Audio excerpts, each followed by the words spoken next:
Hello aspirants, welcome to Vishnu IAS academy. COVID-19 cases మళ్ళీ రీసెంట్‌గా సింగపూర్‌లో చాలా ఎక్కువగా నమోదవ్వడం జరిగింది కదా! సో, అలాగే ఇప్పుడు ఇండియాలో కూడా స్లోగా కోవిడ్-19 స్ప్రెడ్ అవ్వడం జరిగింది. నిన్న ఒక్కరోజే మహారాష్ట్రలో దాదాపుగా 66 కేసులు నమోదయినాయండి. దాంట్లో 50% కేసెస్ అంటే 33 కేసెస్ ముంబైలో నమోదవ్వడం జరిగిందనమాట. అలాగే పూణేలో 18 కేసులు చవిచూశాయి.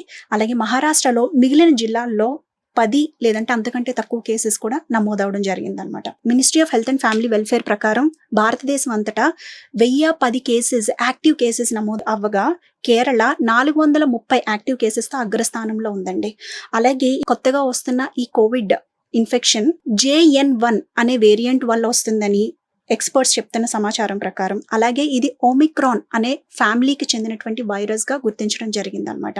కానీ మన మినిస్ట్రీ అవ్వచ్చు, అఫీషియల్స్ అవ్వచ్చు, ministry of health and family welfare అవ్వచ్చు, అఫీషియల్స్ అవ్వచ్చు, ఏం చెప్తున్నారు అంటే యాక్చువల్‌గా దీని నుంచి ఇన్ఫెక్ట్ అయిన పేషెంట్స్‌కి వచ్చే సింప్టమ్స్ చాలా మైల్డ్‌గా ఉన్నాయని, అలాగే వాళ్ళు హాస్పిటలైజ్ ఎక్కడ కూడా అవ్వాల్సిన అవసరం లేదని, సో దీనివల్ల ఎవరు కూడా పెద్దగా భయపడాల్సిన అవసరం లేదు అని మనకి ఒక మెసేజ్ పాస్ చేసిందనమాట.